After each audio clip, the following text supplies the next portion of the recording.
कहते हैं जी अल्कोहल वाले जितने स्प्रे और परफ्यूम हैं क्या उन्हें इस्तेमाल कर सकते हैं या नहीं, नीज़ इससे नमाज पर कोई फ़र्क पड़ता है या नहीं।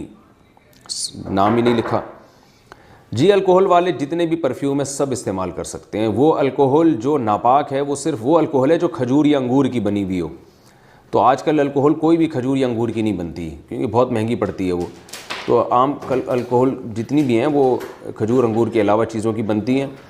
लिहाजा अल्कोहल का खारजी इस्तेमाल बिल्कुल जायज़ है, इसमें इंशाअल्लाह कोई गुनाह नहीं है। लताफ़ा खमरा आप में से बहुत से भाइयों ने एक्सपीरियंस की होगी और मेरा रिव्यू भी उसके ऊपर मौजूद है। आप भाइयों ने उसे देखा भी होगा, जिन्होंने नहीं देखा वो रिव्यू देख लें। बाकी उसी का एक नया फ्लैंकर लताफ़ा खमरा कावा, आप भाइयों की बहुत ज्यादा रिक्वेस्ट थी इस फ्रेग्रेंस के ऊपर भी रिव्यू किया जाए। रिव्यू इंशाल्लाह ताला बहुत जल्दी आएगा। इसकी अनबॉक्सिंग मैं आप लोगों के साथ में शेयर करूँ। इंटरनेशनल कम्युनिटी जो है हमारी फ्रेग्रेंस कम्युनिटी, यूरोप वाली साइड से या मिडिल ईस्टर्न साइड से, सभी लोग इसकी तारीफ करते हैं। तो मैं क्या यार हम भी चेक करें ये क्या फ्रेग्रेंस है। और लताफ़ा खमरा कावा इसके ऊपर भी जल्द अज जल्द रिव्यू आएगा। अगर आप भाइयों ने इसको एक्सपीरियंस किया है तो मुझे जरूर बताइएगा आपका एक्सपीरियंस कैसा है। बाकी मैं इसे चेक करता हूँ।